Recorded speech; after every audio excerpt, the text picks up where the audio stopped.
ఆగండి ఆగండి ఆగండి ఒక్కసారి ఈ వీడియో చూసి వెళ్ళిపోండి. క్రికెట్ ఆడదామని రెడీ అయిన ఈ పిల్ల బచ్చాని ఆపి బయటికి తీసుకొచ్చేసాను. కరెంటు పోయి కష్టపడి 2 ఫ్లోర్లు కిందకి దిగొచ్చి ఫోన్ మర్చిపోయాడు పైన మళ్ళీ వెళ్లి తెచ్చుకుంటున్నాడు. ఇలా ఏదైనా చేసి నాకు దొరికిపోతే ఎలా ఉంటుందో మీరే చూడండి.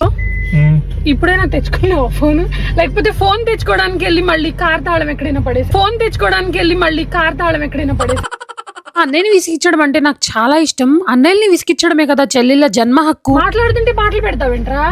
ఇందుకే అండి మంచి వీడియోస్ రావట్లేదు. ఇలాంటి పిల్లలు కాదు పెద్దోడే. అంకుల్ అంత విసిగిచ్చిన తర్వాత పాపం ఒక్క బిర్యానీ కూడా తీసుకోకపోతే ఎలా అండి? అందుకని బిర్యానీ ఇప్పించేశాను. హ్యాపీగా బిర్యానీ తీసుకొని వస్తున్న మా అన్నయ్యకి షాక్ ఇద్దామని నేను డ్రైవింగ్ సీట్ లో కూర్చున్నాను. హ్యాండ్ బ్రేక్ తీయాలరా. నేను డ్రైవింగ్ బాగానే చేస్తానండి, కాకపోతే నా ముందొచ్చే వాళ్ళే కొంచెం జాగ్రత్తగా ఉండాలి. అక్క అవసరం మనకి రిస్క్. పర్వాలేదు తమ్ముడు, నేను డ్రైవ్ చేస్తాను. యూటర్న్ తిప్పే కదా, హైవే మీద నుంచి వెళ్ళిపోతాం. ఊర్లో ఎవరినైనా గుద్దితే బాగుండదు. కష్టపడి ఇంటికి సేఫ్ గా తీసుకొచ్చేసానండి. వీడియో నచ్చితే లైక్ చేయండి. లాట్స్ ఆఫ్ లవ్, జై విజయ్, సబ్స్క్రైబ్.